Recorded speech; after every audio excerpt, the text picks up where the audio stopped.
They say you never really know your family until there's a coffin in the living room. I learned that lesson on a Tuesday, standing at my kitchen sink, watching my children escape the house they grew up in. The air inside smelled of stale lilies and pine sol. It is a specific scent, the olfactory signature of an ending. It smells like a hospital waiting room dressed up for Sunday service. Through the window, I watched my son, David, load the last of the suitcases into his navigator. He moved with a brisk efficiency, the kind of speed a man uses when he is escaping a burning building, but trying to look like he is just strolling. He was stacking luggage like he was playing Tetris, making sure everything fit so he wouldn't have to come back inside. Karen, my daughter, was still in the hallway. I could hear her heels clicking on the hardwood. Click, click, pause, as if she were inspecting the floorboards for rot. She walked into the kitchen, her face arranged in a mask of concern that didn't quite reach her eyes. Her eyes were already on the highway, calculating the traffic back to the city. "Dad," she said, her voice dropping an octave, the tone one uses for children in the infirm. "Are you sure you're okay with the arrangement?" "I am fine, Karen." My voice sounded like gravel shifting in a mixer. I hadn't spoken much in 48 hours. "The house is standing, the bills are paid, go home to your husband." "It's just that Mallory came highly recommended," she pressed, smoothing a wrinkle on her blazer that wasn't there. "From the church. Reverend Thomas said she's a godsend for situations like this, just until you get your feet back under you." "A godsend, that's what they call a problem solver who requires a checkbook. Reverend Thomas hasn't been to this house in 6 years, I replied, turning back to the window. David was slamming the trunk. The thud vibrated through the glass. "But if it makes you sleep better, Karen, let her come." She sighed, a sign of immense relief disguised as exasperation. She hugged me then, a stiff, sideways embrace that avoided pressing her silk blouse against my flannel shirt. She smelled of expensive vanilla and guilt. "We love you, Dad. We'll call on Sunday. Drive safe," I said. I watched them pull away. The SUV didn't hesitate at the stop sign at the end of the block. They were gone. The house exhaled. I walked into the living room and sat in my armchair. It's a wingback, burgundy leather, distressed in the way only 30 years of sitting can achieve. It was cold against my back. The heating was on, but the warmth had left with the coffin. I sat there, hands on the armrests, feeling the grain of the leather under my fingertips, waiting. I didn't have to wait long. The doorbell didn't ring. There was a knock, 3 sharp raps, confident and percussive. Not a visitor's knock, a summons. When I opened the door, the sunlight hit me like a physical blow. Standing on the porch was a woman who seemed to be made entirely of primary colors. She wore a bright yellow cardigan over a floral blouse that looked like an explosion in a botanical garden. Her hair was dyed a fierce, unnatural auburn, stiff with hairspray, forming a helmet against the wind. "Mr. Vance," she chirped. Her voice was loud, projected, as if I were standing across a parking lot rather than 2 feet away. "I'm Mallory. Karen said I should come straight over once they headed out. Didn't want you to be alone in the big, quiet house." She stepped forward.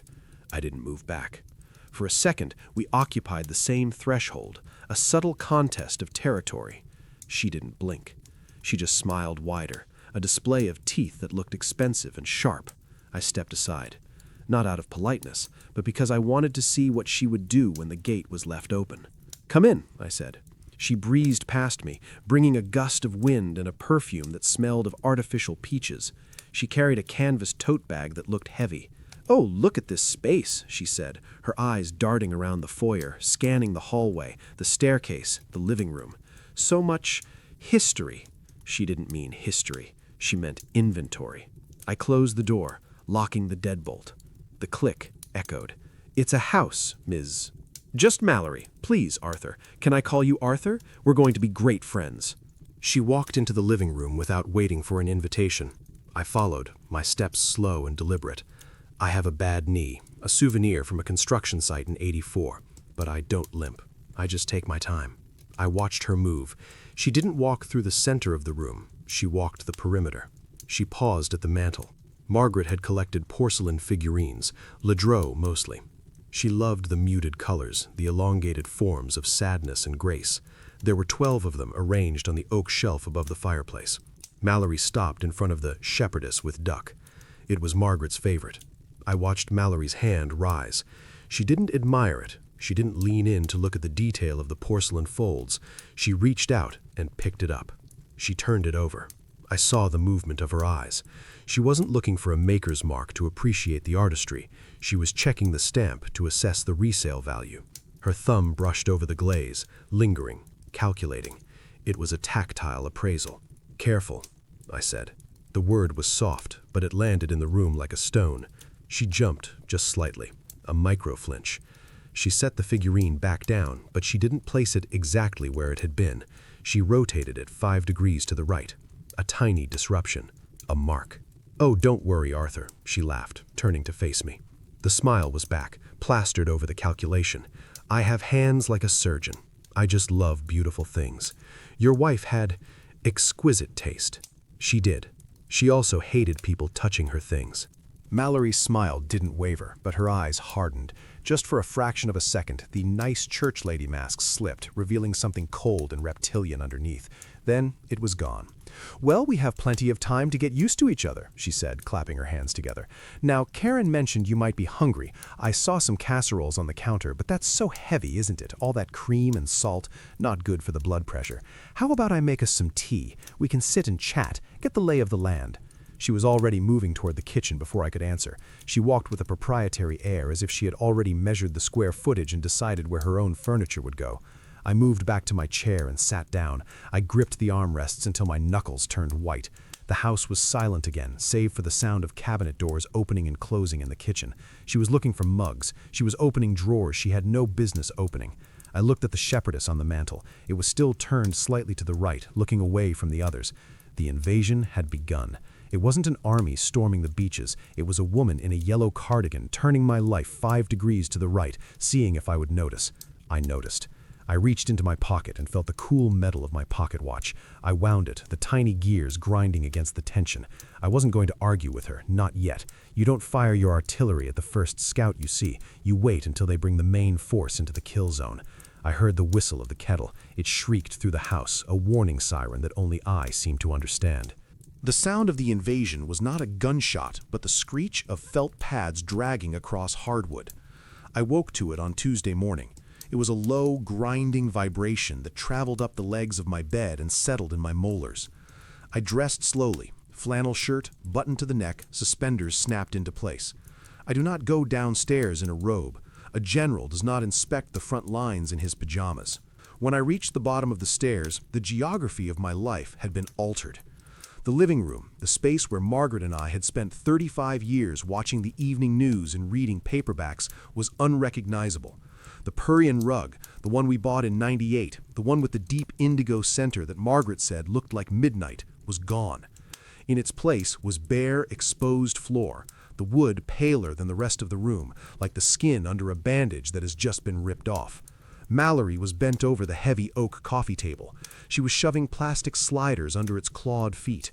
She was wearing pink yoga pants and a t-shirt that said, "Be the light."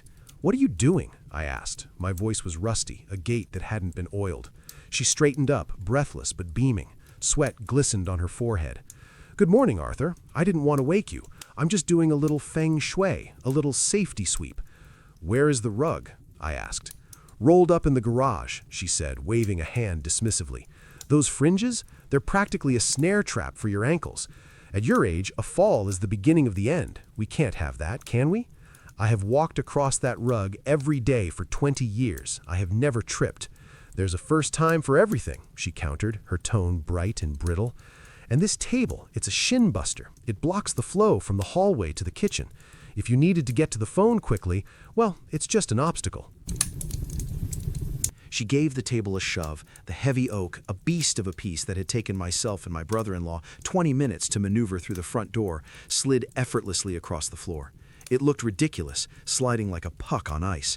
She pushed it against the far wall under the window, where it looked like a refugee. "Put it back," I said. "Arthur, be reasonable."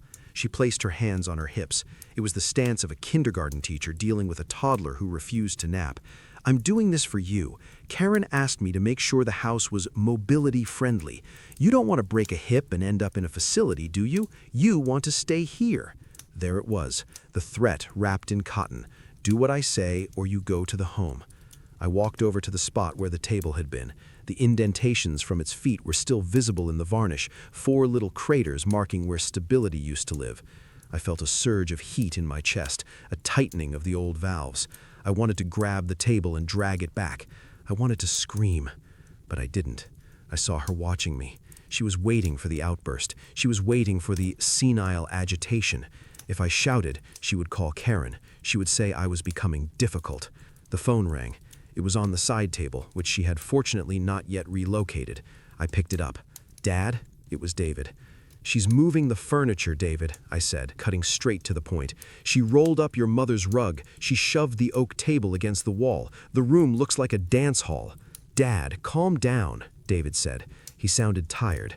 I could hear the click of a keyboard in the background. He was multitasking my distress. "Mallory texted me about it. She sent a picture. It looks open, safer." "I don't need open. I need my home."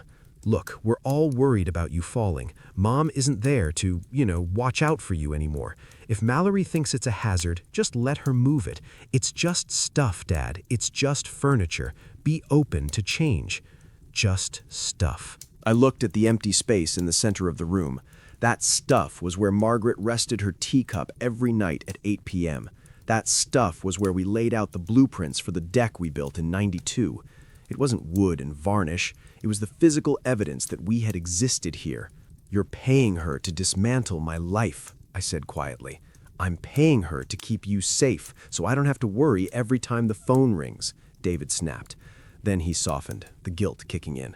"Please, Dad, just try to get along. For me." I lowered the phone. The receiver felt heavy, like a brick. "Goodbye, David." I hung up. Mallory was watching me, her head tilted to the side, a look of faux sympathy plastered on her face. "He agrees with me, doesn't he?" she asked. "I think you were helpful," I said. I didn't look at her. I looked at the dust motes dancing in the shaft of light where the table used to be. The dust was the only thing she hadn't managed to evict it yet. "I am helpful, Arthur. You'll see. Once we get rid of the clutter, you'll feel so lighter. A clear space is a clear mind." I didn't answer. I turned and walked into the kitchen. My knee clicked, a sharp report in the quiet house. I focused on the pain. Pain is good. Pain is honest. It anchors you. I needed to change tactics. Direct confrontation was a losing strategy. She had the air support, my children. She had the supply lines, my checkbook. I had nothing but the terrain, and she was currently terraforming it. I needed to secure the perimeter. I went to the sideboard in the dining room. This was where we kept the good silver. The sterling set Margaret's grandmother had brought over from Leeds. We only used it at Christmas and Easter, but Margaret polished it every 3 months. I opened the velvet-lined drawer. The smell of silver polish and old fabric drifted up. Mallory was in the living room, humming a hymn as she dragged my reading lamp to a new, safer location. She thought I was sulking. She thought I was defeated. I pulled out the serving fork. Heavy. Cold. The tines were sharp. I took a small notepad from my breast pocket and a pencil, and I began to write. Dinner forks, 12. Salad forks, 12. Soup spoons, 12. Teaspoons, 12. Butter knives, 12. Serving spoons, 2. Meat fork, 1. Ladles, 2. I counted them twice. I touched each handle, feeling the intricate rose pattern embossed in the metal. I wasn't just counting silverware, I was building a baseline. If you don't know what you have, you don't know what you've lost. I closed the drawer gently. Then I went to the pantry. I counted the cans of soup. I counted the rolls of paper towels. I counted the bottles of wine on the rack. She wanted to organize? Fine. I would audit. I heard her footsteps approaching the kitchen. I slipped the notebook into my pocket and leaned against the counter, staring at the coffee maker. "All done," she announced, clapping her hands. "The living room breathes now. You're going to love it. Now, how about we tackle this pantry? I saw some cans in there that expired in 2019. We can't have you eating poison." She reached for the pantry door handle. "No," I said. She froze. "Excuse me?" "The living room is yours," I said, my voice flat. "The kitchen is mine. I cook. I eat. I organize." She hesitated. Her eyes flicked to my face, looking for the tremor, the weakness. I gave her nothing. I stood straight, my weight balanced, my hands steady on the counter edge. "Okay," she said slowly, drawing the word out. "Okay, Arthur, we can do the kitchen another day. Baby steps." She patted my arm. Her hand was warm and dry. I didn't flinch. I waited until she turned around and walked back toward the living room, her heels clicking on the tile. I took the notebook out of my pocket again. Under the list of silverware, I wrote, "Target identified, the pantry. Status, hostile." I looked at the drawer where the silver lay in the dark. I knew, with the certainty of a man who has watched the weather for 70 years, that the count would not be the same next week. Let her move the furniture. Let her think she controlled the space. I was learning the new board, and on this board, the pawns were made of sterling silver, and they were about to start disappearing. The laptop sat on the roll-top desk like a sleek black stone. It was a Dell I had bought 3 years ago, primarily to track my retirement portfolio and read the obituaries in the Post. It was my morning ritual: black coffee, the hum of the hard drive, and the quiet assurance that the world was still turning, even if I wasn't in the thick of it. I sat down, the wood of the chair creaking familiarly under my weight.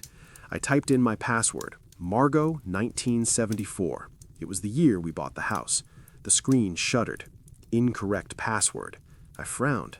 My fingers are stiff in the mornings, arthritis knitting the knuckles together like rusted hinges, but I don't make typing errors. I tried again. Margot 1974. Incorrect password. A third time, slower now, one key at a time. MARGO. Account locked. Please contact administrator. The words sat there in a cheerful red font. Administrator. I was the administrator. I bought the machine. I paid the internet bill. I was the only person who used this desk. "Oh, you're up." Mallory appeared in the doorway. She was holding a basket of laundry, my laundry. She was washing my clothes now too, shrinking my wool socks and folding my boxers into tight little squares that felt foreign against my skin. She wore a headset, the kind telemarketers wear, and was tapping on her own tablet. "The computer," I said, pointing a gnarled finger at the screen. "It's broken." She breezed into the room, setting the basket on the armchair I had specifically asked her not to put things on. "Oh no, Arthur, it's not broken. It's secured." "Secured?" "I had a technician dial in remotely last night after you went to bed. We installed a few safety protocols." She smiled, that same blinding, toothy expression she used when she was explaining why she threw out my expired horseradish. There had been so many scams targeting seniors lately. Phishing emails, fake banks, those terrible people claiming to be grandchildren in jail. "We just can't have you losing your nest egg to a Nigerian prince." "I know what a phishing email is, Mallory. I was using computers when they were the size of refrigerators." "Of course you were," she cooed, a tone that patted me on the head. "But the hackers are getting so sophisticated. Karen and I agreed it's best if we limit the exposure. I set up a filter. It blocks unapproved sites and manages the passwords." "You changed my password." "I updated it to something strong, 256-bit encryption or something like that. If you need to check something, the weather or maybe a recipe, just ask me. I can look it up for you in a jiffy." I stared at her. The silence stretched between us, tight as a bowstring. She wasn't just locking the door, she was bricking up the windows. By cutting off my access, she controlled the narrative. I couldn't check my bank balance, I couldn't email my lawyer, I couldn't even look up the laws on elder abuse without her knowing. It was a siege tactic: cut the supply lines, isolate the target, starve them out. "I see," I said. My voice was calm. Inside, I was calculating the structural integrity of her neck, but outside, I was a statue. "And the Wi-Fi?" "Managed network now, filtered for your protection." Karen agreed to this? She insisted on it, Arthur. She's terrified you'll accidentally download a virus. I closed the laptop lid. The snap was satisfyingly final. Well, I suppose that's one less thing for me to worry about. Technology passes me by anyway. I'll just read a book. Mallory looked disappointed. She wanted a fight. She wanted me to yell so she could text Karen about my irrational aggression. When you deny the enemy the battle they prepared for, you force them to recalibrate. "That's the spirit," she said, recovering quickly. "I'll go start lunch. Tomato soup again?" "Delightful." I waited until I heard the clatter of pots in the kitchen. Then I waited another 10 minutes, listening to the hum of the vacuum cleaner starting up in the hallway. She was occupied. I stood up and moved to the hallway door, opening it just enough to confirm she was facing away from me. Then I turned and opened the narrow door under the staircase. The basement. Mallory didn't go down there. Too dank, she had said on day one, and those stairs looked treacherous. She was right about the stairs. They were steep, unfinished pine, a relic of the 1950s that I had never bothered to upgrade. To her, it was a dungeon. To me, it was the only sovereign territory left. I descended into the cool dark. The air down here smelled of sawdust, oil, and dry rot. It was the smell of work. My workbench ran along the far wall, cluttered with jars of nails, half-finished birdhouses, and tools that had built half the furniture upstairs. I didn't turn on the overhead fluorescent lights. They hummed too loudly, and the light might bleed up under the door. I pulled the chain on the single bulb over the bench. It cast a pool of yellow light, creating deep shadows in the corners. I moved a stack of National Geographics from 1988. Behind them was a metal filing cabinet, gray and dented. I had bought it from a liquidation sale when the steel mill closed down. The bottom drawer stuck. I had to kick it with the heel of my slipper to jar it loose. It groaned open. Inside were the ghosts of my past life. Tax returns from the 90s, the deed to the house, manuals for appliances we no longer owned, and, in the back, a shoebox wrapped in duct tape. I pulled it out and set it on the bench. My hands were steady. The tremor I showed Mallory was a performance. Down here in the dark, my hands were the hands of a man who could still thread a needle if he had to. I cut the tape with a utility knife. Inside the box lay two objects. The first was a Rolodex, not a digital contact list, but a physical wheel of cards, yellowed with age. I flipped through it. The ink was fading, but the names were there. Saul Berkowitz, Jimmy the Wrench O'Malley, Elias Thorne, attorney at law. Men who didn't exist on LinkedIn. Men who answered their phones because they owed me, or I owed them, or simply because we had survived the same strikes in the 80s. The second object was a phone. It was a Nokia brick, a burner I had kept from my time as a union steward, back when contract negotiations got ugly, when tires got slashed and phone lines got tapped by management. We used these. Disposable, untraceable, hard as a coffin nail. I hadn't touched it in 15 years. I picked it up. It felt heavy and substantial, not like the glass wafers everyone carried now. I pressed the power button. Nothing. Dead as a doornail. Of course. I rummaged through the box again, a tangle of cables. I found the proprietary charger, the thick black cord with the pin connector. I looked at the outlet above the workbench. If I plugged it in, would it draw enough power to flicker the lights upstairs? Unlikely. But Mallory was monitoring the Wi-Fi. Would she notice a new device? No.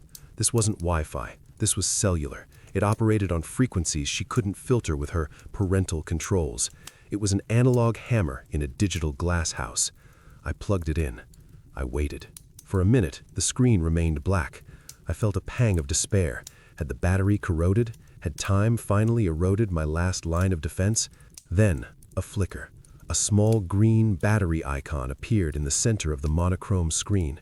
It began to fill, one pixel bar at a time. I let out a breath I didn't know I was holding. I sat on the stool, watching the bars climb. While it charged, I opened the Rolodex to T. Thorne. I needed to know if he was still practicing, or if he was dead.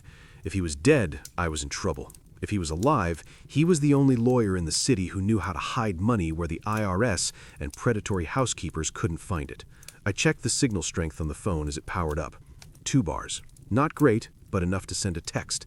Enough to make a call. Mallory thought she had built a wall. She thought by changing a password and installing a filter, she had silenced me. She forgot that walls work both ways. They keep people out, but they also hide what's happening inside. She was playing a game of permissions and access. I was playing a game of infrastructure. The phone beeped, a harsh electronic chirp that sounded beautiful in the gloom. Insert SIM. Ah, right. The SIM card would be deactivated by now. But I was prepared for that too. I reached into the breast pocket of my flannel shirt, behind the notepad.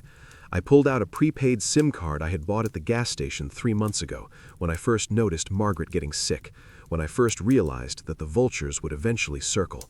I hadn't known it would be Mallory, but I knew someone would come. I popped the back of the phone open, slid the chip in, and snapped it shut, searching for network. I watched the screen. T-Mobile. I smiled. It was a grim, tight expression. I wasn't Arthur Vance, the confused widower who couldn't remember his password. I was Arthur Vance, Union Steward, Local 404, and I had just opened a secure line of communication. I dialed a number from the Rolodex. I didn't press send yet. I just stared at the digits. Ready. Upstairs, I heard Mallory's footsteps directly above me in the kitchen. She was humming again. She thought she had won. I looked at the glowing green screen in the dark. Your move, I whispered. The soup was lukewarm. It was a tomato bisque from a can, the kind that tastes faintly of tin and high fructose corn syrup. She hadn't bothered to heat it through. The center was a cold, gelatinous island in a sea of tepid red. I sat at the kitchen table, the small one, since the dining table was now obstructionist, and moved my spoon through the liquid. Mallory sat opposite me, scrolling on her phone with one hand and eating a kale salad with the other. The crunch of the raw greens was the only sound in the room. It sounded like a goat chewing through dry brush. "Eat up, Arthur," she said without looking up. "You need your strength. The antioxidants are good for the memory." I looked at my hand resting on the table. It was a road map of veins and liver spots, the skin like parchment paper over old bones. But the underlying structure was still iron. I had spent 40 years gripping wrenches, hammers, and picket signs. My grip strength was the last thing to go. But Mallory didn't know that. To her, I was just a fading signal, static on a screen she was waiting to turn off. I needed to confirm her hypothesis. I needed to feed the beast. In strategy, this is called a feint. You offer a weakness to draw the enemy out of their fortification. If she believed I was physically degrading, she would stop guarding the gates so closely.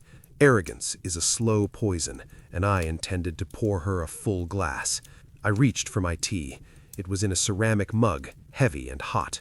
I wrapped my fingers around the handle. I took a breath, centered myself, and then, with the deliberate precision of a demolition expert setting a charge, I let the signal to my muscles fail. I didn't shake the cup. That looks fake.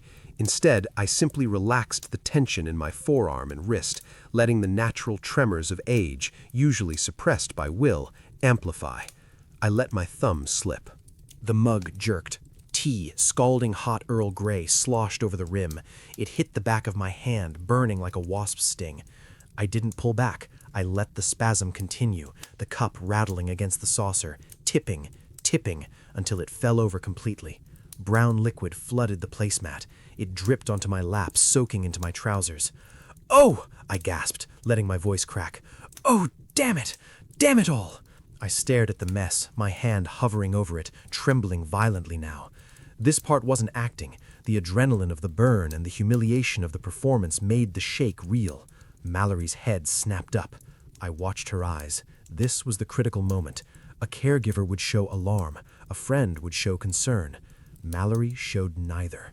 For a fraction of a second before her face rearranged itself into the practiced mask of sympathy, I saw it, a flash of light in the iris, a sharp, predatory satisfaction. It was the look a structural engineer gives a building when he finally spots the hairline fracture he knew was there. "He is failing," her eyes said. The timeline just moved up. "Oh, Arthur!" She dropped her fork and rushed around the table. "Oh, look at that mess! It's okay. Accidents happen." Her voice was pitched high, the way one speaks to a puppy that had soiled the rug. She grabbed a handful of paper napkins and began dabbing at the table, then at my shirt. I had it," I stammered, staring at my hand as if it belonged to a stranger. "I thought I had it." "Of course you did," she cooed. She was wiping my trousers now, her movements brisk and invasive. "It's just a little tremor. My grandmother had the same thing. It's nothing to be ashamed of. We just need to get you a sippy cup, something with a lid." A sippy cup. The indignity of it tasted worse than the metallic soup. I felt a surge of genuine rage in my chest, a hot coal burning behind my ribs. I wanted to grab her wrist and show her exactly how much grip strength I had left. I wanted to tell her that I had built this table with my own hands while she was still learning to walk. But I forced the coal down. I swallowed the bile. "I'm sorry," I whispered, slumping in the chair. "I'm so sorry." Shh, don't worry about it." She tossed the sodden napkins into the trash. Why don't you go sit in your chair? I'll clean this up. Maybe a nap would be good? All this excitement? She was dismissing me. I was no longer a participant in the household. I was a stain to be managed. Yes, I said. A nap. I shuffled out of the kitchen, dragging my feet more necessary. I heard her sigh as I left, the sound of a martyr enjoying her cross. The rest of the afternoon, the house was quieter. She stopped hovering. She spent hours on the phone in the sunroom, her voice low and confident. She wasn't whispering anymore. Why whisper when the enemy is death and palsied? Night fell. The house grew dark, save for the blue glow of the digital clock on the microwave and the under-cabinet lighting she insisted on leaving on for safety. I waited in my room until 11 p.m. I listened to the sounds of the house settling. I heard her go into the guest room, her room now, and close the door. I waited another 30 minutes. Then I moved. I didn't shuffle this time. I walked in my socks, placing my feet carefully on the edges of the stairs where the wood doesn't creak. I was a shadow moving through the architecture of my own memory. I reached the kitchen. It was empty. The island stood in the center, a slab of granite that gleamed in the moonlight filtering through the blinds. And there it was, her tablet. It was sitting on the counter, next to a half-empty glass of red wine. She had gotten sloppy. She had gotten comfortable.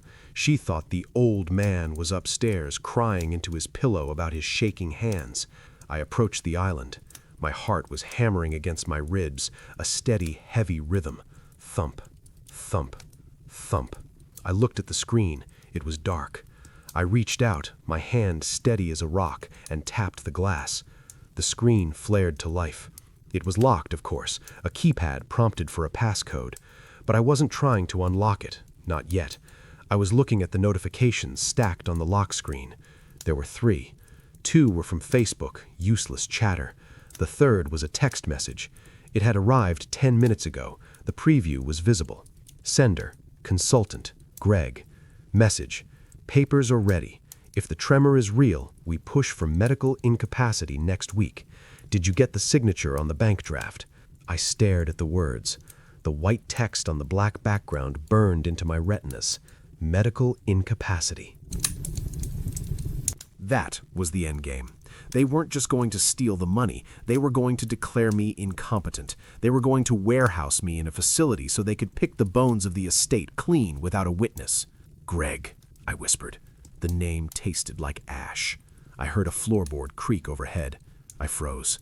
The sound of a door handle turning. She was coming out. Maybe for water. Maybe for the wine she forgot. I didn't have time to run. I didn't have time to hide. I tapped the screen off. I took a half step back, grabbing the edge of the counter to support myself, and hunched my shoulders. I transformed instantly from the hunter back into the prey. "Arthur?" Her voice came from the top of the stairs. It was sharp, alert. I turned slowly, blinking in the dim light. I let my mouth hang open slightly. I mumbled, my voice thick with feigned sleep.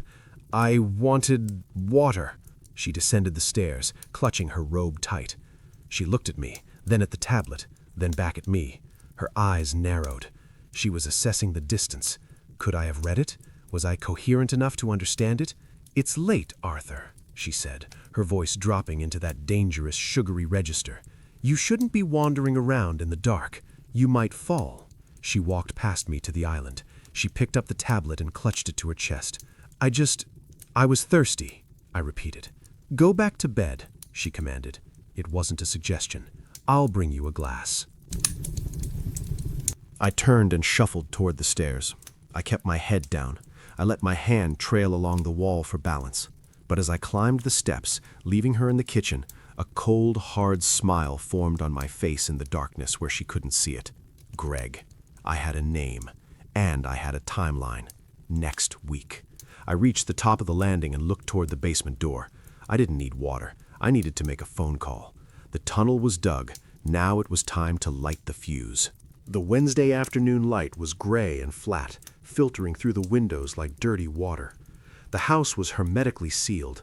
Mallory had turned the thermostat up to 75 degrees, a stifling, artificial tropical heat that made the air feel thick and unbreathable. She claimed it was for my circulation. I knew it was to make me drowsy, to keep the patient sedated without drugs. I stood in the living room, behind the heavy drapes of the bay window. the drapes she hadn't removed yet only because she couldn't reach the rod without a ladder. I was invisible from the street, a ghost haunting his own front parlor. At 2:15 p.m., a sound broke the monotony of the suburban silence. It wasn't the smooth hum of the Amazon delivery van or the aggressive whine of a leaf blower. It was a rattle, a cough, and a deep, throaty idle. I knew that engine. It was a 2008 Buick LaCrosse with a cracked muffler and a timing belt that was living on borrowed time. Saul. My heart gave a single hard thump against my ribs. Saul Berkowitz. We had worked the line together at the assembly plant for 30 years. We had walked the picket line in '89 when the snow was knee-deep and the scabs were throwing bottles. Saul was the only man left who knew me as Arthur the shop steward, not Arthur the relic. I watched the Buick pull up to the curb. It parked crookedly, one tire up on the grass. That was Saul. He never cared much for lines painted by the city. He stepped out. He was wearing his brown leather bomber jacket, the one that smelled of cheap cigars and rain. He looked at the house, adjusting his flat cap, and then walked up the path. He carried a Tupperware container, probably lasagna. Saul's wife, Maria, made lasagna that could stop a heart attack or cause one, depending on your cholesterol. I moved to step toward the door. My hand reached for the lock. Then I heard the click of heels on the hardwood behind me, rapid, urgent.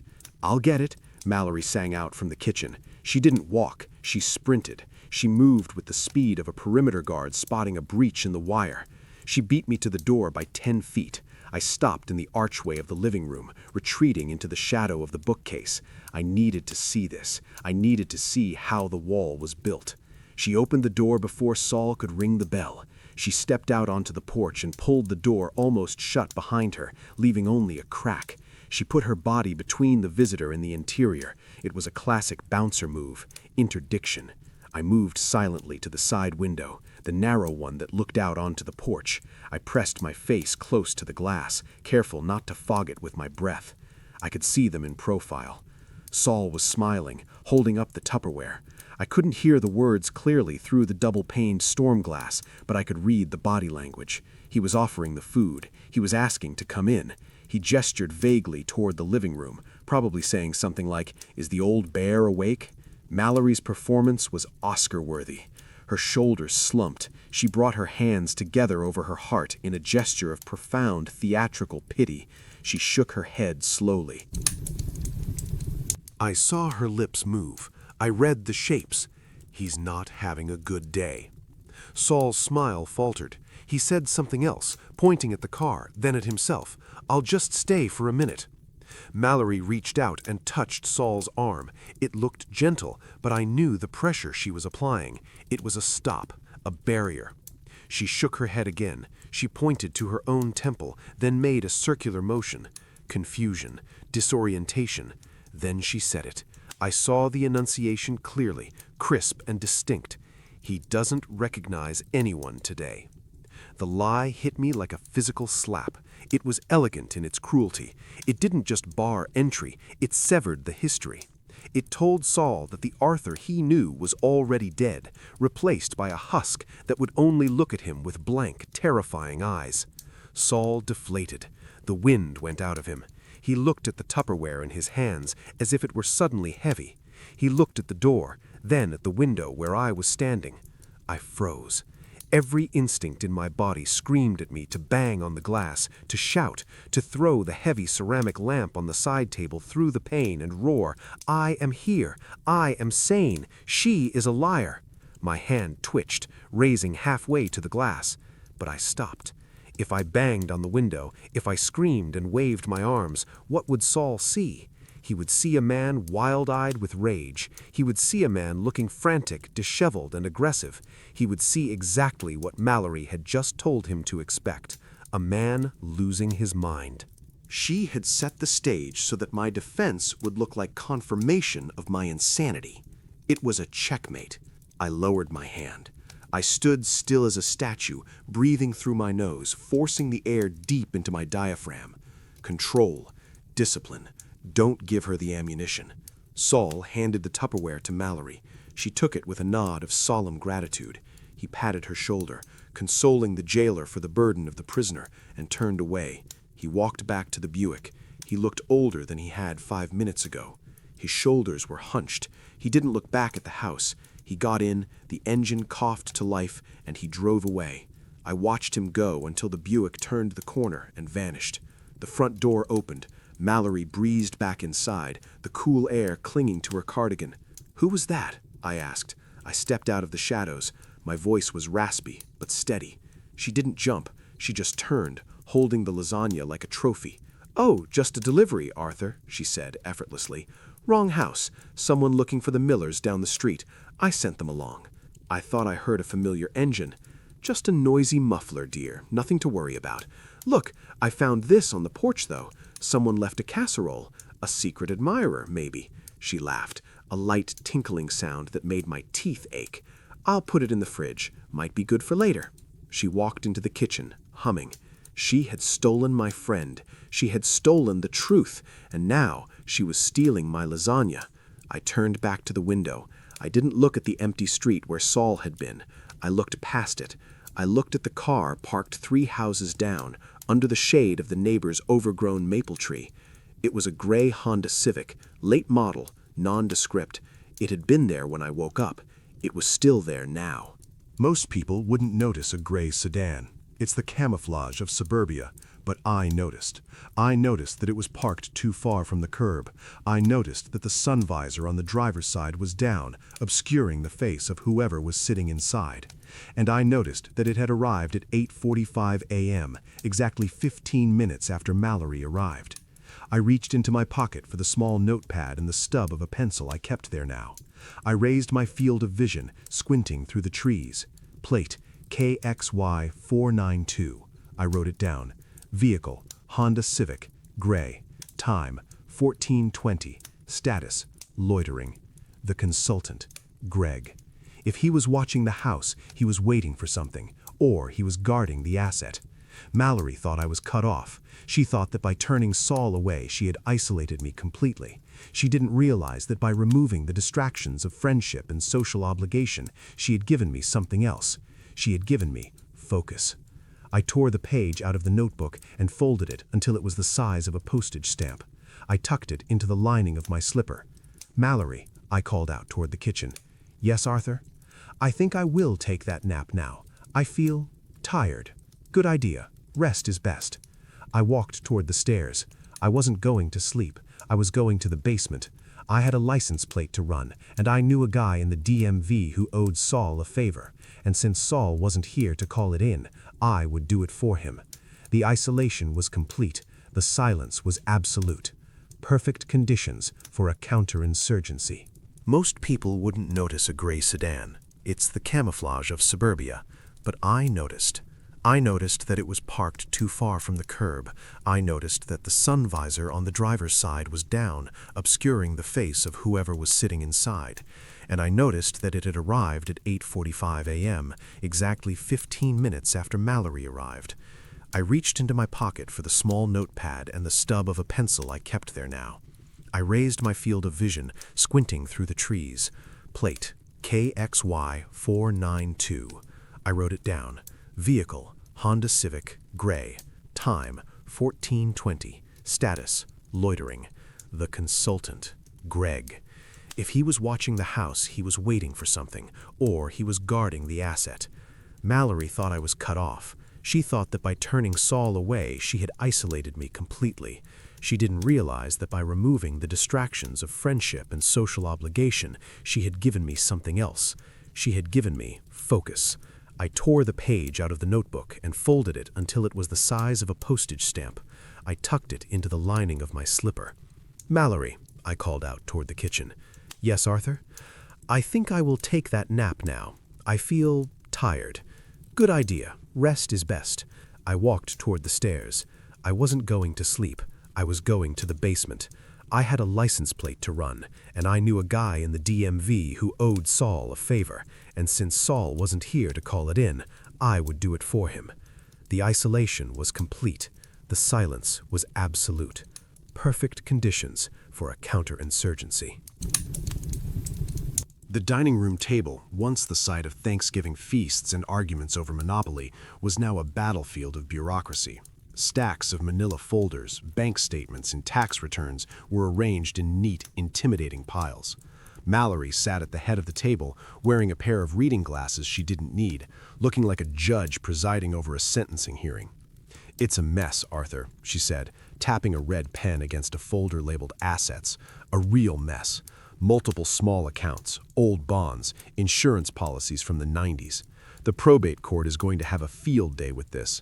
The fees alone will eat up half of what you want to leave to the children." She let the word children hang there, heavy with implication. She knew exactly which buttons to press. She was painting a picture of my legacy being devoured by lawyers and the government, knowing that for a man like me, waste is a sin comparable to adultery. I thought I had it organized," I stammered, hunching my shoulders. I let my hands rest on the table, giving them a slight rhythmic tremor. Margaret handled the paperwork. She was the one with the head for figures. "Well, Margaret isn't here, is she?" Mallory said.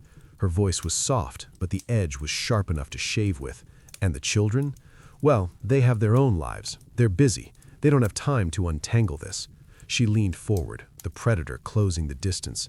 "I have a friend, Arthur, a specialist. His name is Greg. He's a financial consultant who specializes in simplifying estates for seniors. He could consolidate all of this, one trust, one account, airtight. He could save the estate thousands." There it was, the hook. Greg, the man in the gray Honda Civic, the consultant. I looked down at the table, feigning overwhelm. I rubbed my temples, squeezing my eyes shut as if fighting off a migraine. "I don't know, Mallory. A stranger? The bank said—" "The bank doesn't care about you," she interrupted. "They just want their fees. Greg cares. He's helped so many of my clients. He's discreet." Discreet, the favorite word of thieves and adulterers. I let out a long, shuddering sigh. I looked at the window, then at the kitchen door, checking for listeners that didn't exist. It was time to cast the lure. "Discreet," I repeated, tasting the word. I lowered my voice to a conspiratorial whisper. "That might be good, because there is something else." Mallory froze. The red pen stopped tapping. "Something else?" I reached into the inside pocket of my cardigan. It was a slow, labored movement. I pulled out a white envelope, folded in thirds. It was crisp, slightly yellowed, the kind of stationery they stopped making 10 years ago. "I never told the children," I said, my eyes darting nervously to her face. David spends money like water. And Karen, her husband, is a gambler. I couldn't trust them with this." I slid the envelope across the mahogany. Mallory looked at it. She didn't touch it yet. Her discipline was impressive, but I saw the muscles in her neck tighten. "What is this, Arthur?" "It's a rainy day fund," I whispered. "I started it in '88. Put a little cash away every month, off the books, no taxes, no paper trail for the IRS. I kept it for whoever takes care of me in the end. I don't want to go to a home, Mallory. I want to stay here. This money, it's to make sure I stay here." She reached out. Her fingers, manicured and steady, took the envelope. She opened it. Inside was a single sheet of paper. It was a masterpiece of analog forgery. 3 nights ago, while she slept, I had gone to the basement. I had dusted off my old Smith Corona typewriter, the one with the sticky E key. I had taken an old bank statement from a defunct savings and loan, used whiteout tape to clear the dates and balances, and carefully, meticulously typed in new figures. Then I ran it through the ancient photocopier I kept under a tarp. The result was a grainy, high-contrast document that looked exactly like a Xerox of an old, forgotten ledger. The balance at the bottom read $148,500. I watched her eyes. They widened just a fraction. Her pupils dilated, swallowing the iris. She scanned the document, looking for the date, the bank name, First National, a branch that had been bought out years ago but whose accounts often lingered in limbo. She did the math. $148,000, unmarked, untaxed, unknown to the children. It was enough to buy a condo in Florida.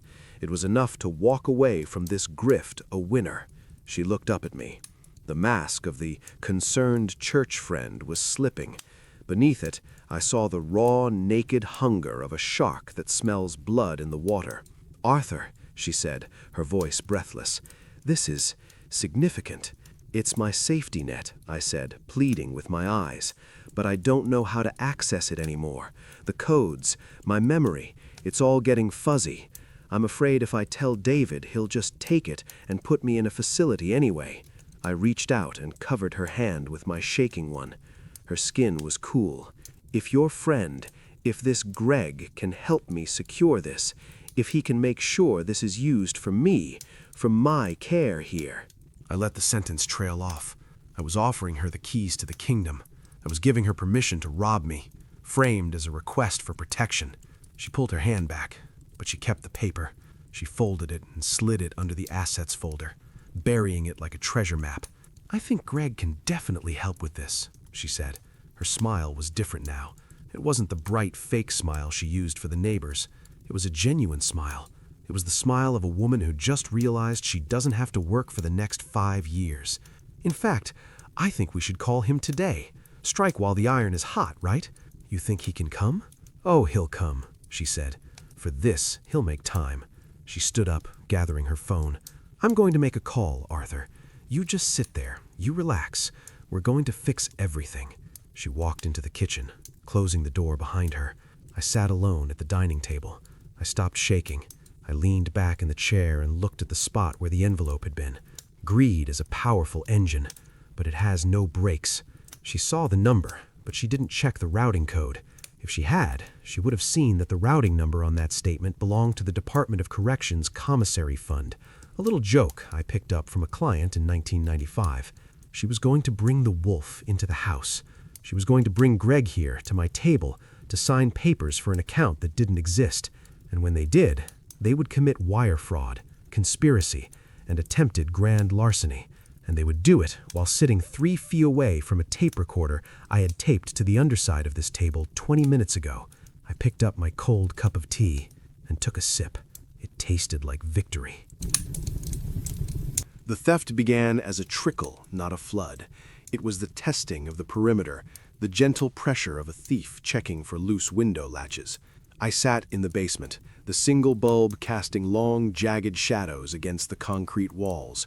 On the workbench before me lay volume 14 of the 1978 Encyclopedia Britannica, Mag Mike. To the casual observer, it was just another dusty book in a dusty house.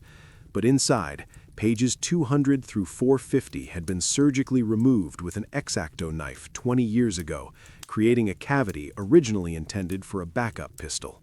Now, it held the ledger. I opened the book. The smell of aging paper and glue rose up, a dry library scent that I preferred to the lavender air freshener Mallory had bombed the upstairs with. I took out the small black notebook and uncapped my pen. Date, Oct 14. Transaction, grocery, cashback. Amount, $40. Date, Oct 16. Transaction, household supplies, Amazon. Amount, $85.50. Date, Oct 17. Transaction, gas station withdrawal. Amount, $60. Small numbers, round numbers. The kind of amounts that disappear into the noise of a monthly statement. She was moving money from the household account, the one David monitored loosely, to her own pocket. She labeled them incidentals. She was smart. She wasn't emptying the vault. She was skimming the cream.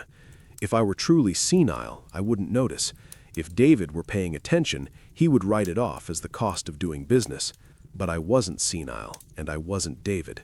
I closed the notebook and tucked it back into the hollowed-out book, sliding the volume back onto the shelf between Lud Mag and Mick Nut. She was getting comfortable. The bait I had thrown her, the fake $148,000 account, was burning a hole in her patience. The petty theft was just an appetizer. She wanted the main course. And to get to the main course, she needed the keys to the castle. I went upstairs. The house was bright, aggressively so. She had opened all the blinds. Sunlight bleached the color out of the furniture. Mallory was at the kitchen table. A thick stack of documents sat before her, held together by a black binder clip. She was drinking a kale smoothie that looked like pond scum. "Arthur!" she exclaimed, her voice pitching up into that cheerful, patronizing register she reserved for me. "Come sit. We need to do a little paperwork before Greg comes over, just to get everything shipshape." I shuffled into the room, leaning heavily on the cane I didn't actually need. I wore my confused old man sweater, a beige cardigan with a missing button. "Paperwork?" I asked, blinking rapidly. I thought we did the taxes." "Not taxes, Arthur. This is for your protection." She patted the chair beside her. "Sit."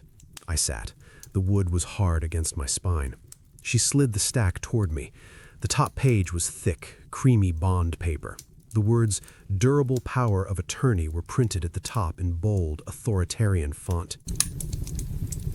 "This," she explained, tapping the paper with a manicured fingernail, "allows me to help you with that special account and the other messy things. It just means that if you're having a bad day, like last Tuesday, remember the tea, I can go to the bank for you. I can sign the forms so you don't have to worry your hands." She smiled. It was a smile that didn't reach her eyes. Her eyes were watching my face, scanning for resistance.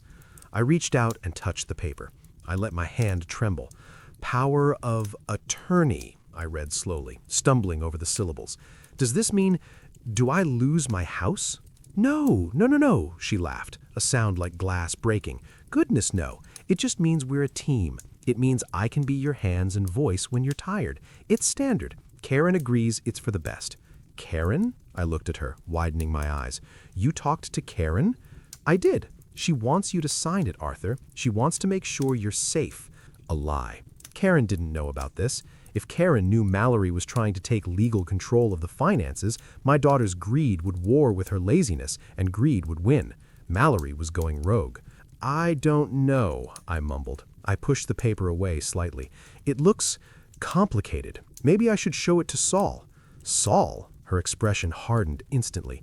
"Arthur, we talked about this. Saul is confused. He doesn't understand modern finance. Do you want to burden him? He looked so frail the other day." She was using my own friends as weapons against me. I suppose not." "Exactly. We handle this, just us." She pushed the paper back toward me. She uncapped a pen, a cheap blue Bic, and held it out. "Just sign here, at the bottom, where the little X is." I looked at the pen. I looked at her. I let the silence stretch. I looked around the kitchen, letting my gaze drift aimlessly, acting as if I had forgotten what we were doing. "Arthur?" Her voice had a serrated edge now. "The pen. Right. Yes, the pen." I took it. My grip was loose, clumsy. "What is this for again?" I asked. She let out a short, sharp breath through her nose. "It allows us to access the rainy day fund, Arthur. The secret money, remember? You want to stay in the house, don't you?" The threat was implicit. "Sign or I put you in a home." "Yes," I whispered. "I want to stay." I bent over the paper. I brought the pen tip to the line. I hesitated again. "It says durable," I said, pointing to the word. "Does that mean forever?" "It means it lasts, Arthur. Just sign the paper." She was losing patience. Good. Anger makes people unobservant. I pressed the pen to the paper. I started to write. "My legal name is Arthur Vance. For 74 years I have signed every check, every deed, and every birthday card as Arthur Vance. My signature is a flat, efficient scrawl. But in 1982, during the Great Steel Strike, things got ugly. There were threats against union leadership. There were rumors of coerced contracts, of men being pulled out of their beds and forced to sign away their pensions at gunpoint. I had gone to the bank then, First National, before it was bought by Chase, before it was bought by the conglomerate that owns it now. I spoke to the branch manager, Old Man Henderson. I told him, if you ever see a check or document signed Arthur L. Vance, you freeze the account, you call the police. That is my distress signal. I watched the blue ink flow onto the page. A-R-T-H-U-R.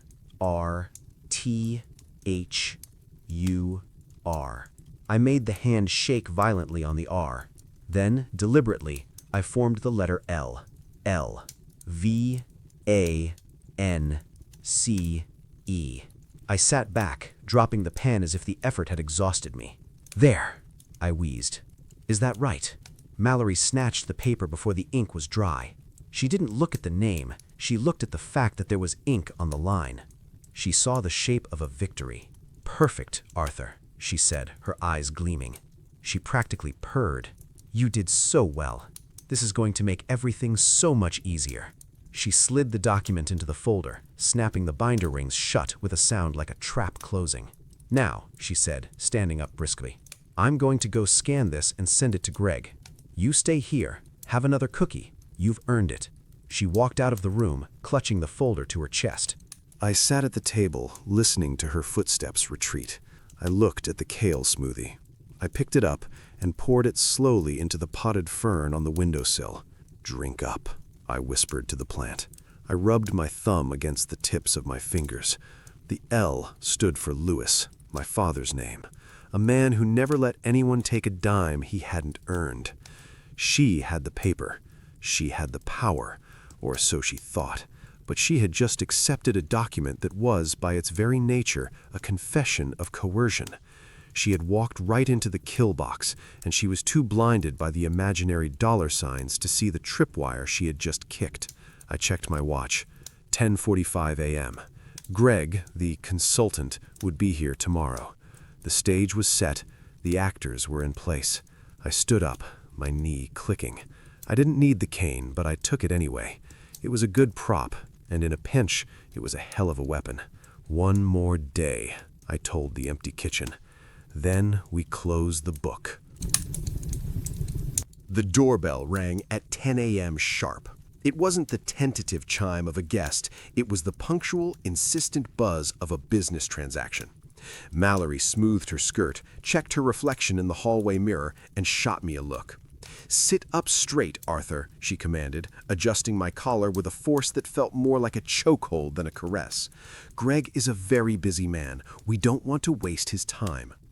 I sat in my wheelchair, a prop she had rented yesterday, insisting it was safer than the cane, and let my head loll slightly to the left. I relaxed the muscles in my jaw. I let my eyes glaze over, focusing on a spot of wallpaper just over her shoulder. "Yes, Mallory," I mumbled. She opened the door. Greg entered. He was exactly what I expected, yet somehow worse. He was a man in his late 40s, wearing a navy blue suit that had a sheen to it, cheap polyester that trapped heat and sweat. He was balding, but fighting it with a comb-over that defied gravity and dignity. But it was the smell that hit me first.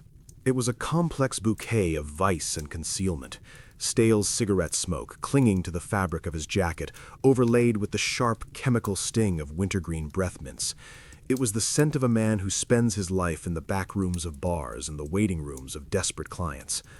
"Mallory," he said, extending a hand. His voice was smooth, practiced, like a radio DJ reading a foreclosure notice. "Good to see you again. Greg, thank you for coming." She ushered him in, her body language shifting from dominant to conspiratorial. "This is Arthur." Greg turned his eyes to me. They were small, dark, and entirely devoid of empathy. He didn't see a man. He saw a line item. He saw square footage and a routing number. "Arthur," he said, loud and slow, as if I were deaf as well as old. "I'm Greg. I'm here to help you with your paperwork." I blinked slowly. I let a little bit of saliva gather at the corner of my mouth. I didn't wipe it away. "Hello," I wheezed.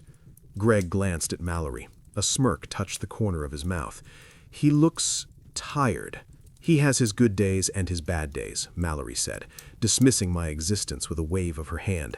"Today is a foggy day, perfect for us to handle the heavy lifting." "Excellent," Greg said. They moved to the dining room. Mallory wheeled me in and parked me at the head of the table, but she angled the chair slightly away so I was facing the buffet. They sat on either side of me, opening their briefcases, spreading out their files. They built a wall of paper between themselves and my conscience. I sat still, my hands rested on my lap, twitching occasionally.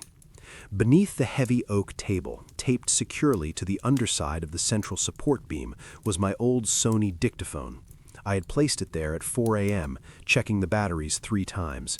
It was a voice-activated model. Every word spoken at this table was being etched onto magnetic tape. "So," Greg started, clicking a gold-plated pen that looked like a fake, "let's look at the liquidity. The house is the main asset, obviously. Zillow puts it at $450 conservatively. If we do a quick sale, cash buyer, no inspection, we might take a hit, say $375. But it's fast. Fast is good, Mallory agreed. She was flipping through the folder I had signed yesterday. Karen and David won't know until the check clears, and by then we'll have Arthur settled. Settled, Greg repeated. I have a contact at Sunnyvale Meadows. It's a budget-conscious facility, state-subsidized. We can get him a bed in the memory care ward. Sunnyvale Meadows. I knew the place. It was a warehouse for the dying. It smelled of urine and boiled cabbage. It was where they sent the indigents who had no family to fight for them. Is it nice? Mallory asked, though she didn't care. It's secure, Greg said. 4 walls and a bed. Once he's processed, the capacity designation kicks in. He won't be able to sign anything else. He won't be able to leave. And the estate? We structure it as an equity release for his medical care, Greg explained, his voice lowering to a conspiratorial murmur.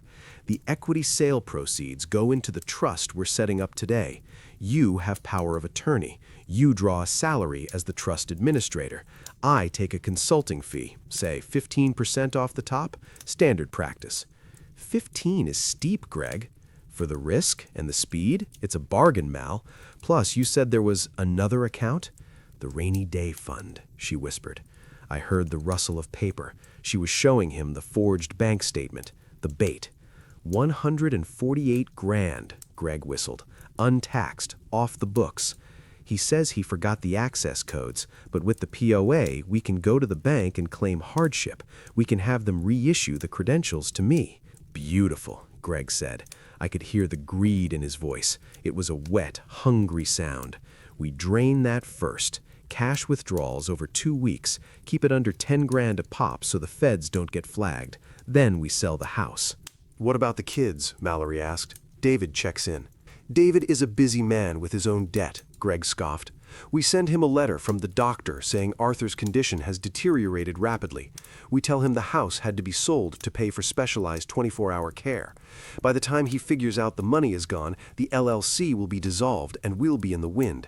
It's civil, not criminal. He'll spend years in court trying to get blood from a stone. You make it sound so easy, Mallory giggled.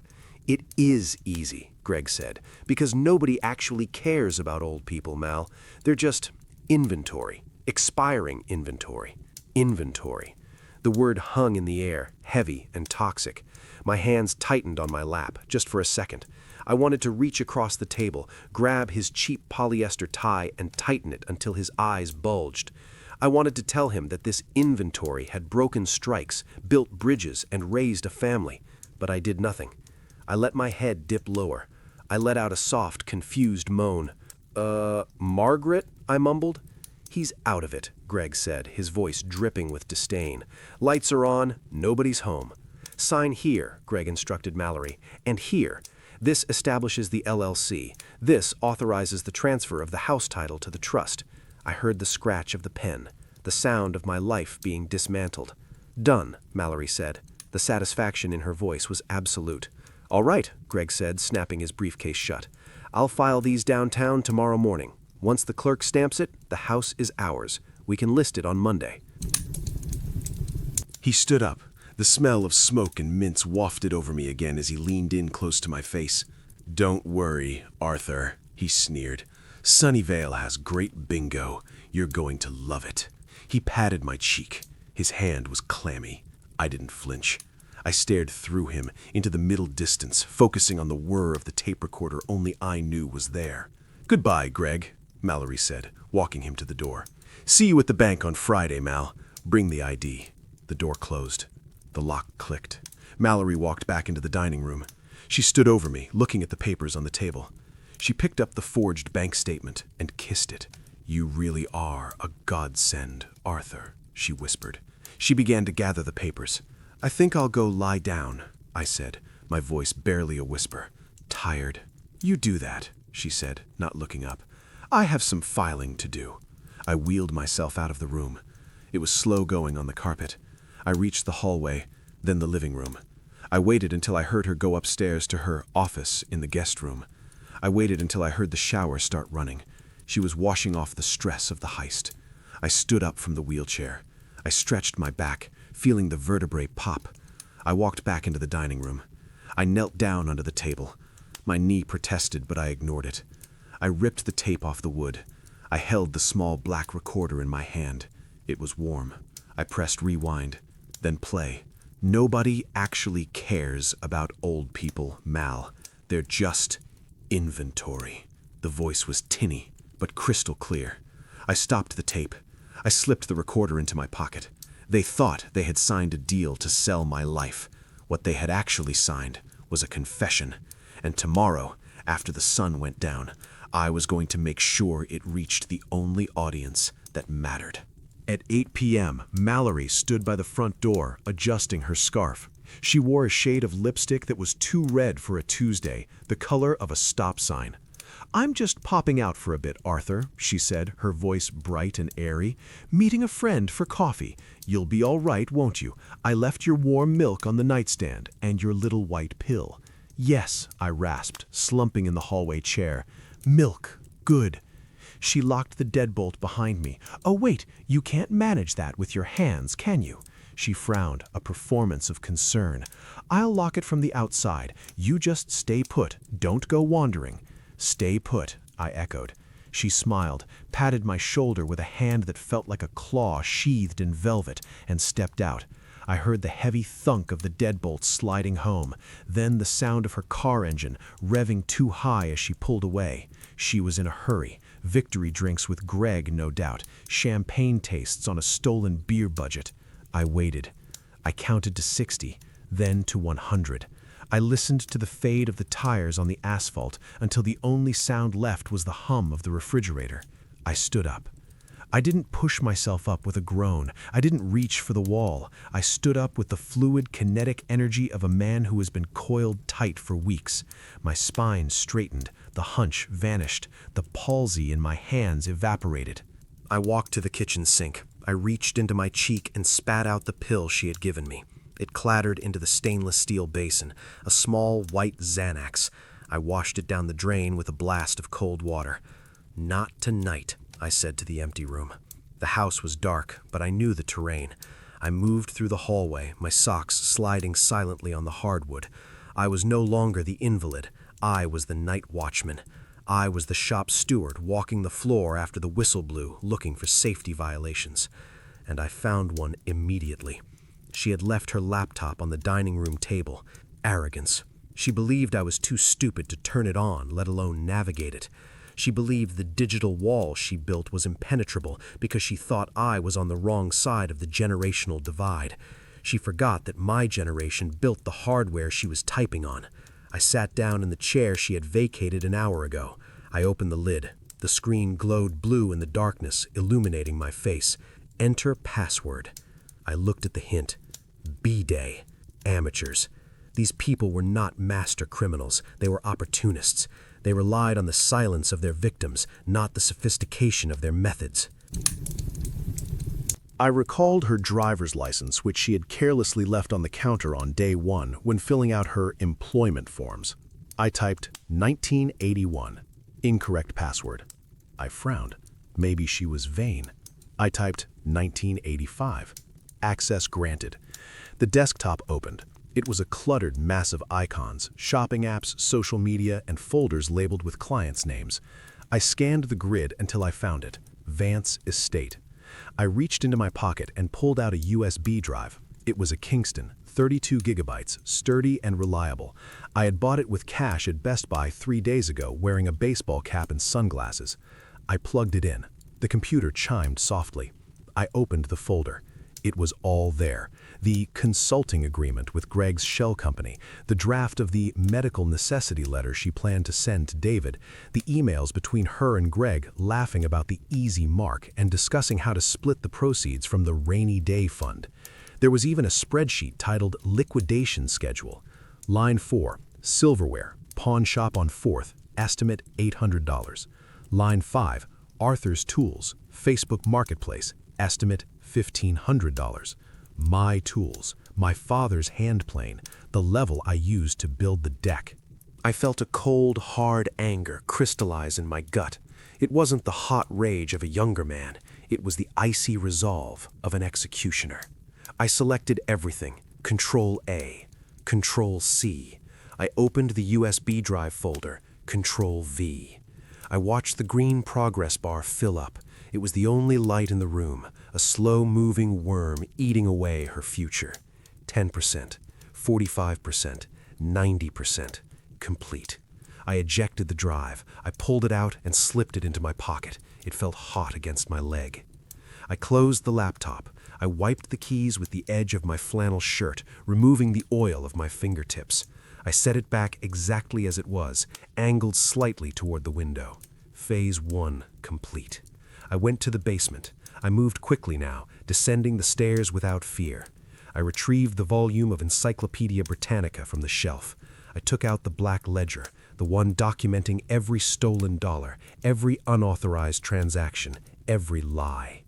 I went back upstairs to the dining room. I retrieved the dictaphone from my pocket. I laid them out on the kitchen island. The USB drive, digital confession. The ledger, forensic accounting. The tape, the conspiracy. The forged durable power of attorney with the duress signature. The trap. I took a large manila envelope from the drawer where Margaret used to keep the bills. It was crisp and official. I slid the items inside. They fit snugly. The weight of the package was substantial. It felt like a brick. It felt like a weapon. I took a black Sharpie marker. On the front, in block letters, my real handwriting, strong and angular, I wrote, "Confidential. Attention Marcus Berkowitz, Office of the District Attorney, Fraud and Elder Abuse Division." I looked at the name. Marcus was a good kid. He used to come over for barbecues when he was in law school. He had a nose for injustice and a temper for bullies. Saul had told me last year that Marcus was looking for a career-making case. Well, I was about to gift wrap one for him. I licked the adhesive strip on the flap. The taste was bitter, like old glue and vengeance. I pressed it down, running my thumb along the seal to ensure it was airtight. I heard a car turn onto the street. I froze. Headlights swept across the front window. Was she back? Too soon. The car slowed, then passed. Just a neighbor. I let out a breath. I took the envelope and walked to the front hallway. I had a hiding place for this, a temporary staging ground until the handoff could be made. I taped the envelope to the back of the hallway mirror, the big one she used to check her makeup. She never looked behind things. She only looked at the surface. I checked the time, 10:15 p.m. She would be back soon, drunk on cheap wine and victory. She would check on me. She would see the old man sleeping in his chair, drooling slightly, safe in his cage. I went back to the living room. I sat in my armchair. I slumped my body. I arranged my face into the slack, empty expression of the defeated. But under my eyelids, my eyes were sharp, and inside my chest, the heart of the patriarch beat steady and strong. The trap was baited. The evidence was packaged. The executioner was ready. Now, I just needed to wait for the sunrise. The dining room table had been extended to its full length. The extra leaf, usually reserved for Christmas dinner, was inserted to accommodate the sheer volume of betrayal in the room. My son, David, sat to my left. He wore his serious business suit, but he couldn't stop fidgeting with his cufflinks. He looked at everything except me. He looked at the window, at his watch, at the notary's stamp. Karen sat next to him, dabbing at dry eyes with a tissue. "It's for the best, Dad," she had whispered when she arrived, her breath smelling of peppermint and anxiety. "Mallory found a lovely place. They have a garden." Mallory stood at the head of the table. She was radiant. She wore a white blazer that made her look like an angel of mercy, or perhaps a clinical administrator. Her hair was sprayed into a helmet of perfection. She was vibrating with the energy of a gambler about to rake in the pot. Greg sat opposite me, his cheap suit straining at the buttons. He had the paperwork arranged in neat stacks: transfer of deed, liquid asset authorization, medical custody release, and the notary, a quiet woman named Brenda, who looked like she wanted to be anywhere else. She had her stamp ready, ink pad open. "All right, everyone," Mallory said, clapping her hands softly. "Let's get this done so Arthur can rest. It's been a big week for him." She slid the main document toward me. Deed of sale and transfer of assets. "Just here, Arthur," she cooed, pointing to the line. She uncapped a heavy, expensive pen, David's pen, and held it out to me. Nice and easy. I looked at the pen. Mont Blanc, black resin with gold trim. I had given it to David when he graduated law school. He had never used it to defend anyone. He used it to sign contracts. I took it. My hand trembled. The tip of the pen hovered over the paper, dancing like a moth. "That's it, Dad," David said, his voice thick. "Just sign it. We'll handle everything else." "It's the only way, Arthur," Greg added, leaning in. "For your safety." I looked at the paper. I read the words upside down. Grantor, Arthur L. Vance. The room was silent. The only sound was the ticking of the grandfather clock in the hall, a rhythmic heartbeat counting down the seconds. I looked at Mallory. Her eyes were wide, encouraging, hungry. She was mentally spending the commission. She was already redecorating her own life with the proceeds of mine. I looked at Karen. She was checking her phone under the table. I looked at David. He was sweating. I took a deep breath. And then I stopped. I stopped the shaking. I didn't gradually steady my hand. I locked it. The tremor vanished instantly. My arm became a rod of iron. I set the pen down on the table. Click. The sound was small, but in the silence it was a thunderclap. Mallory blinked. "Arthur, what's wrong? Did you forget how to—" I raised my head. I didn't look up with the milky, confused gaze of the invalid. I looked up with the eyes of the man who had stared down strikebreakers in '82. My eyes were clear, cold, and sharp as flint. I looked straight at Mallory. "No," I said. My voice was not raspy, it was not weak. It was a baritone rumble, deep and resonant, filling the room like smoke. "Dad?" David asked, startled. He sat up straighter. "I think," I continued, articulating every syllable with precise, lethal clarity, "we should wait for the officers to arrive." The silence that followed was different. It wasn't the silence of anticipation. It was the silence of a vacuum, of air being sucked out of the room before an explosion. "Officers?" Greg chuckled nervously.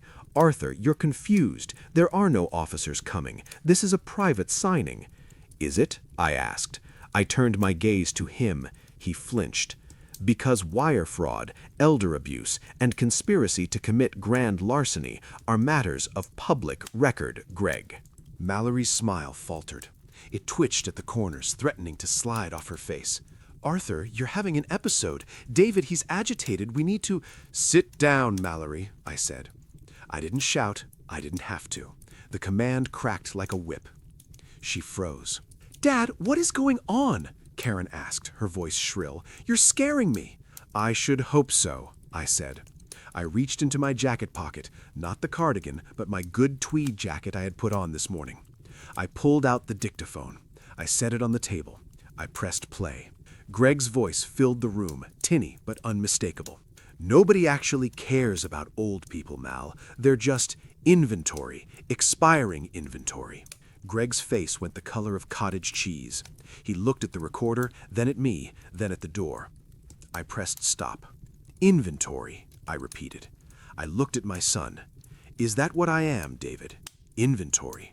David was staring at Mallory. His face was a mixture of horror and dawning realization. You said the doctors recommended this. You said he was dangerous." "He is," Mallory shrieked, her composure shattering. "He's crazy. Look at him. He's recording people. That's paranoid schizophrenia." "It's not paranoia if they are actually out to get you," I said calmly. I reached into my other pocket. I pulled out the black ledger. I tossed it onto the table. It landed with a heavy thud in front of Karen. "Open it," I commanded. Karen opened the book. She stared at the columns of numbers. October 14th, I recited from memory, $40. October 16th, $85. November 2nd, $150 for consulting fees paid to a shell company registered to Greg's wife. Karen looked up at Mallory, her mouth agape. You've been stealing from him? From the household account?" "It was expenses," Mallory screamed. "Gas money, groceries, I take care of him."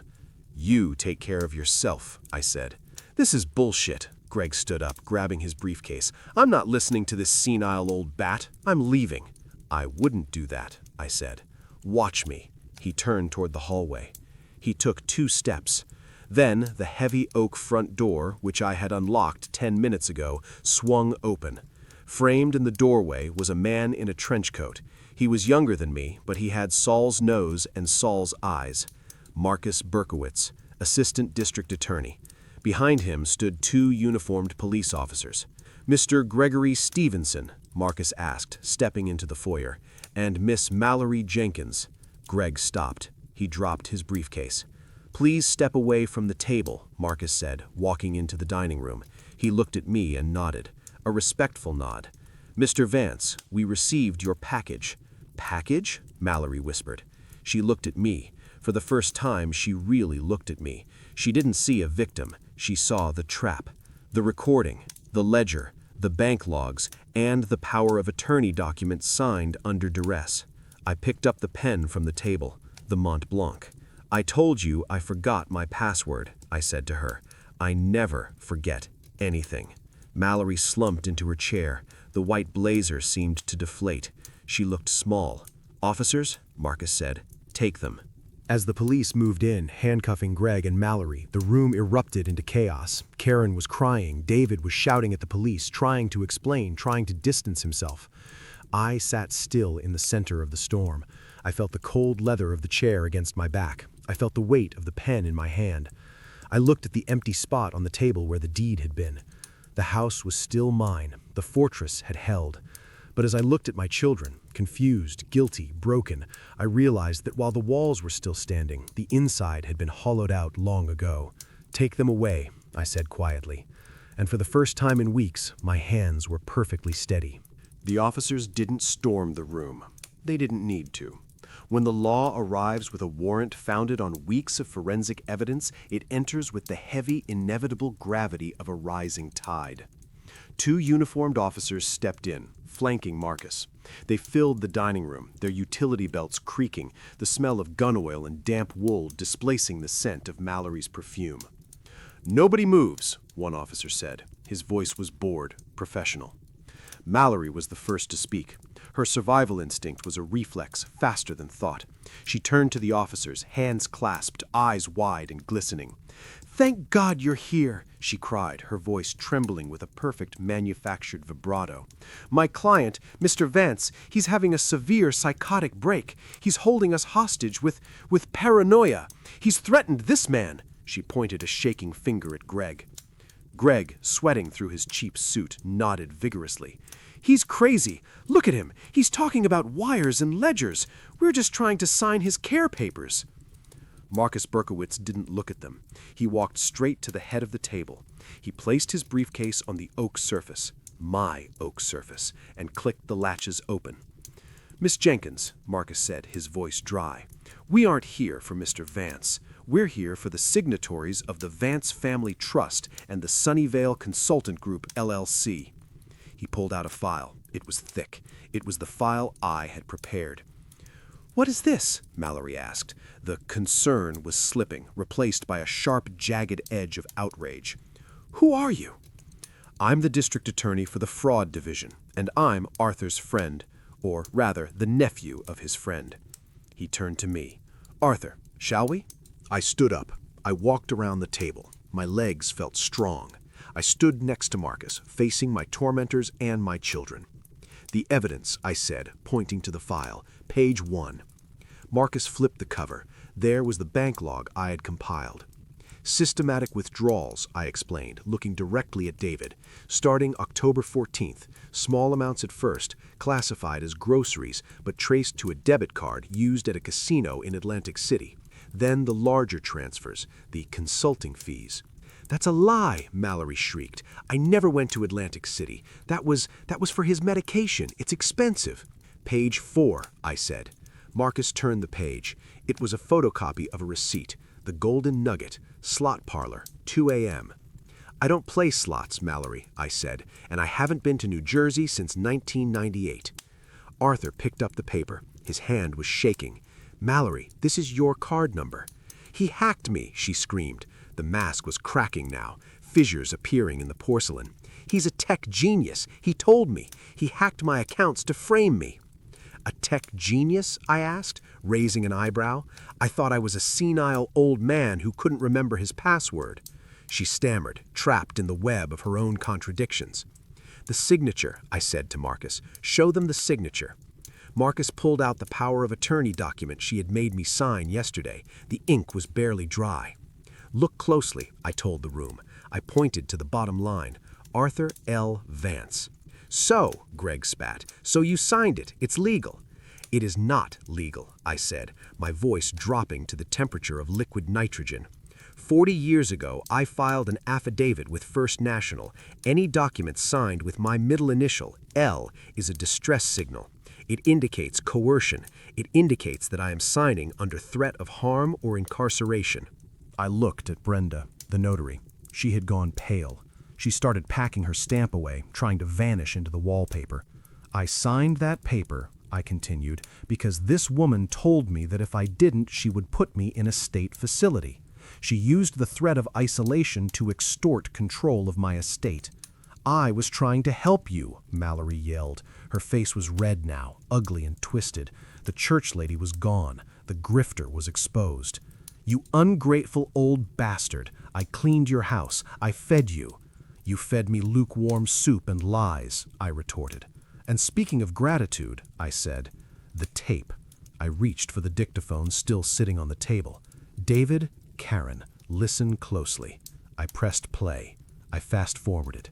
I knew the timestamp by heart. The audio hissed. Then Mallory's voice cut through the room, clear and venomous. It was from a conversation she had with Greg 3 days ago while I was supposedly napping in the chair 10 feet away. The kids are useless, Greg. The son is a spineless corporate drone, and the daughter is a lazy cow. They just want the inheritance. They won't check the itemized bills. We could sell the copper wiring out of the walls, and they wouldn't notice until the checks bounced. Ungrateful brats. I'm doing them a favor by taking the burden off their hands. I stopped the tape. The silence in the room was absolute. I looked at Karen. Her face was a mask of shock. She looked from the recorder to Mallory, her eyes filling with tears. Real tears this time, not the performative grief of the funeral. "You called me a cow?" Karen whispered. "And me? Spineless?" David stood up. He looked at Mallory. He looked at the woman he had invited into our home, the woman he had defended against his own father. Mallory looked around the room. She saw the police. She saw the evidence. She saw the hatred in my children's eyes. The terror arrived. It hit her all at once. The realization that the game wasn't just over. The board had been flipped, and she was buried under the pieces. Her knees buckled. She reached out for the table to steady herself, but her hands slipped on the polished wood. "Arthur," she whimpered. It was a small, pathetic sound. "Arthur, please. I have debt. I have a sick mother. Please, we can work this out." "There is nothing to work out," I said. I looked at the officers. "Get them out of my house." The officers moved. They grabbed Greg first. He didn't fight. He just slumped, a man who knew the hustle was up. Then they took Mallory. They pulled her arms behind her back. The click of the handcuffs was the loudest sound in the world. No, you can't," she screamed as they dragged her toward the door. She kicked at the doorframe. She looked back at me, her eyes wide with a feral panic. "David! Karen! Tell them! I was helping him!" My children said nothing. They stood like statues, watching the woman they had trusted be hauled away like common trash. Marcus closed his briefcase. He nodded to me. "We have everything we need, Arthur. We'll need a formal statement tomorrow, but for tonight, the threat is neutralized." "Thank you, Marcus," I said. "Tell Saul I said hello." "I will." He followed the officers out. The front door closed. The sound of the sirens outside flared up, then faded into the distance. I stood at the head of the table. My dining room was a wreck of papers and coffee cups, but the air was clearing. The smell of stale mints and cheap perfume was beginning to dissipate. I looked at David and Karen. They were still standing there, staring at the empty doorway. They looked lost. They looked like children who had broken a vase and were waiting for the punishment. I didn't yell. I didn't gloat. I didn't say, "I told you so," even though the words burned on my tongue like acid. I just picked up the Mont Blanc pen from the table. I wiped it with my handkerchief. I held it out to David. "You left this," I said. He looked at the pen, then at me. He looked terrified. "Dad," he choked out, we didn't know." "I know you didn't," I said. And that was the tragedy of it. Not that they were malicious, but that they were blind. "Now," I said, turning toward the kitchen, "I'm going to find the whiskey. You two should probably sit down." The silence that followed the departure of the police was not peaceful. It was a vacuum, a sudden depressurization that left my ears popping. The flashing lights had ceased their strobing against the living room walls, leaving the house in a flat, yellow stillness. David and Karen sat at the dining room table, amidst the wreckage of the evening.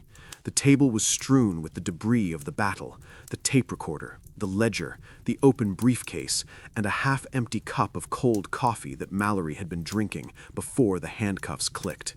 David held his head in his hands. His posture was that of a man whose entire understanding of the world had just been snapped over a knee. Karen was shredding a tissue, creating a pile of white lint on the mahogany.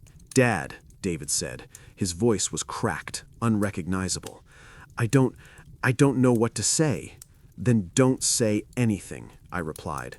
I was standing by the window, watching the streetlights hum. Words are what got us into this mess. Words like safety and protection and godsend.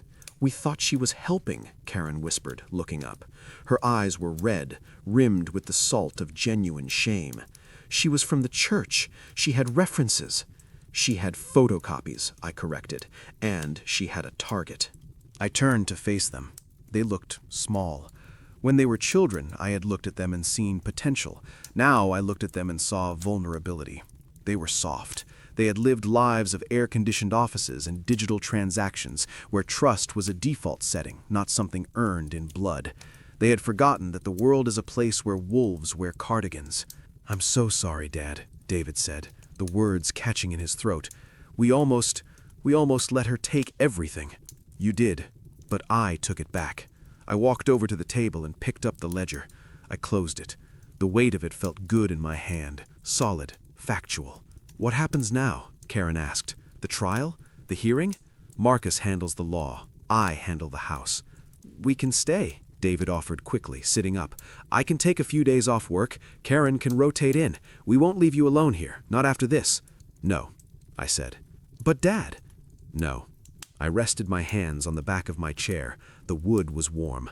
"I do not need a guard detail, and I do not need an audience for what I have to do next." "What do you have to do?" Karen asked. "I have to clean my house," I said. "It smells like lies in here." They hesitated. They wanted to stay, not for me, but for themselves. They wanted to perform penance. They wanted to hover and fetch water and fluff pillows so they could drive home feeling like they had fixed the vase they broke. I wasn't going to give them that absolution. Not tonight. "Go home to your families," I said, my voice gentle but firm, the way you speak to a spooked horse. "Hug your children. Check your bank statements. Learn the lesson. That is all the apology I need." David stood up slowly. He looked at me, really looked at me for the first time in years. He didn't see the frail old man anymore. He saw the father who had carried him on his shoulders, the man who had built the deck, the man who had held the line. "You're a terrifying son of a bitch, Dad," he said softly. There was respect in it. "I had to be," I said. "Now go." They left. I locked the door behind them. The deadbolt slid home with a heavy mechanical thunk that echoed through the foyer. It was the sound of the drawbridge coming up. I was alone. I stood in the hallway for a long time, listening. The house was breathing again. The refrigerator hummed. The floorboards settled. The frantic, nervous energy Mallory had brought into the space, the constant chatter, the clacking heels, the forced cheerfulness was gone. But her scent remained. That cloying, artificial peach perfume. It hung in the curtains. It clung to the upholstery. It was the olfactory ghost of the invasion. I went to the kitchen. I stripped off my tweed jacket and rolled up the sleeves of my flannel shirt.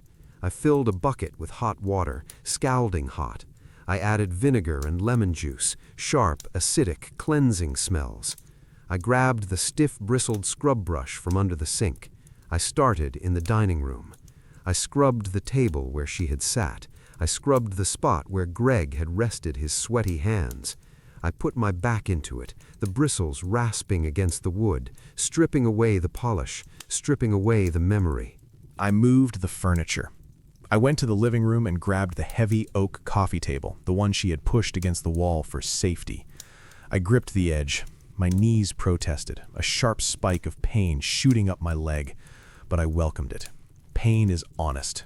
Pain is real. I dragged it back to the center of the room. The legs scraped a groove into the floor, a scar that said, "I am here. I do not move." I went to the garage and retrieved the Persian rug. It was heavy, awkward, a dead weight of wool and dust. I hoisted it onto my shoulder, staggering slightly under the load. I carried it back inside. I kicked it out across the floor. The indigo center unfurled like a banner. I put the porcelain figurines back. I turned the shepherdess with duck 5 degrees to the left, exactly how Margaret liked it. I opened the windows. The night air rushed in.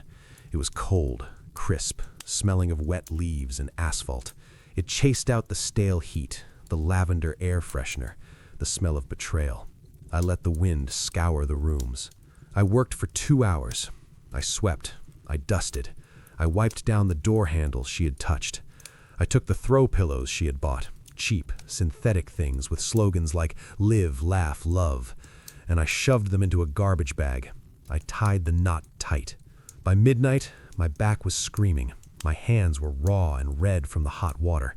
My shirt was soaked with sweat, but the house was mine again. I walked through the rooms. The shadows were deep and familiar. The silence wasn't the terrified silence of a victim hiding in the dark. It was the heavy, restful silence of a fortress after the siege has broken. I went to the liquor cabinet. I bypassed the cheap blended stuff David had bought me for Christmas. I reached to the back behind the dusty crystal decanters and pulled out the bottle of Lagavulin 16. It was the bottle I had bought for our 40th anniversary. We had only had 1 glass from it before she got sick. I took down 2 glasses, heavy crystal tumblers, the kind that feel like a weapon in your hand.